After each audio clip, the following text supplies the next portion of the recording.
Bon, tu sais, Ludger Simon, en fait, était au démarrage de ma carrière, de ma carrière professionnelle, puisqu'en fait, c'est le premier qui m'a vraiment fait confiance. J'ai travaillé pendant 3 mois à la planche à dessin chez lui. Il m'a fait tourner un mois comme représentant. Et c'est très important pour la suite de ma carrière professionnelle. Pourquoi? Parce qu'en fait, en tournant comme représentant, j'avais connu tous les plus gros magasins de France. Et après ça, quand les représentants se pointaient avec des produits Séquinel, ils savaient qui j'étais. Et il faut dire aussi qu'il y a eu l'avènement du piolet traction, où Ludger est intimement lié aussi, puisqu'en fait, bon, il se trouve que c'est moi qui ai trouvé la combine en France. On s'est rendu compte avec Ludger, quand on est allé en Écosse, quelques années plus tard, que les Écossais avaient trouvé quelques mois avant moi. Mais en tout cas, si Ludger ne m'avait pas laissé carte blanche pour faire bricoler mes petits engins à l'époque dans son atelier, le piolet traction n'aurait pas été trouvé en France et on aurait attendu son importation pour les Écossais. Et toi, après, tu as étudié dans tes grandes courses? Enfin, je suis à l'origine du piolet traction en France. Il était logique que je me serve en premier quand même. Et le premier grand couloir qui a été gravé avec cette nouvelle technique, c'est le couloir de la Garde au plan, qu'on a dû faire en 72.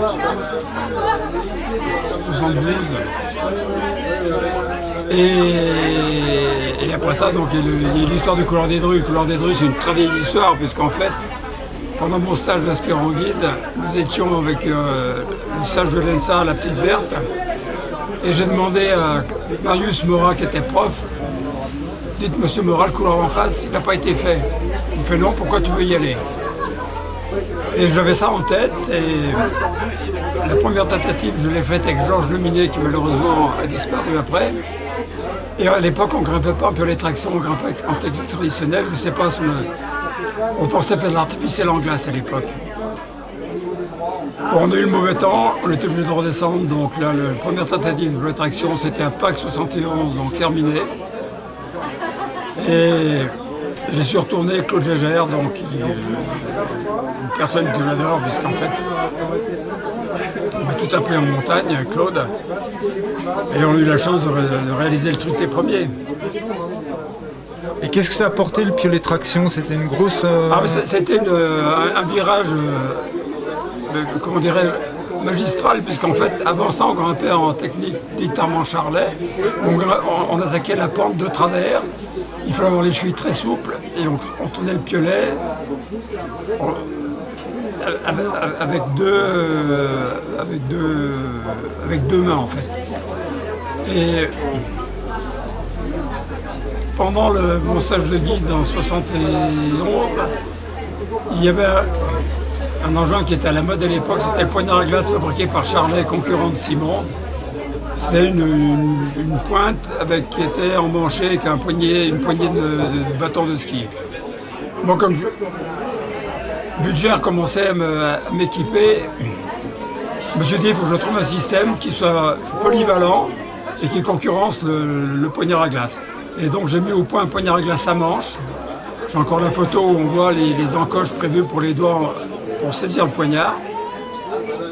Et quand nous nous sommes retrouvés avec Georges Leminet en bas du pilier d'encre pour essayer de voir une voie directe dans la face nord, j'ai essayé de me servir de mon engin comme d'un poignard à glace, c'est-à-dire en empoignant la tête, et la glace était dure comme de la vitre. Ça ne rentrait pas. Donc, il était logique que je prenne le manche et que je le plante à l'aide du manche. Mais c'est là que je me suis dit, mais attends, et si on avait deux engins? Et puis c'est parti comme ça.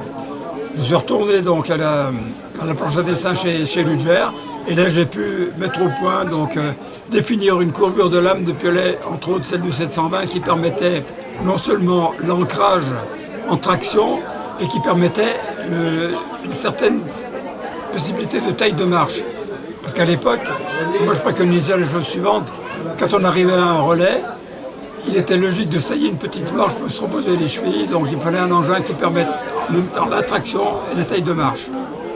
C'est comme ça que la courbure de la lame du piolet 720 est née, et c'était donc un engin bivalent. Et ce soir, de te retrouver avec tous ces alpinistes et Ludger, Bah, tu sais, Ludger, c'est un copain de 45 ans, donc je pense que c'est un de mes seuls amis que j'ai sur Terre.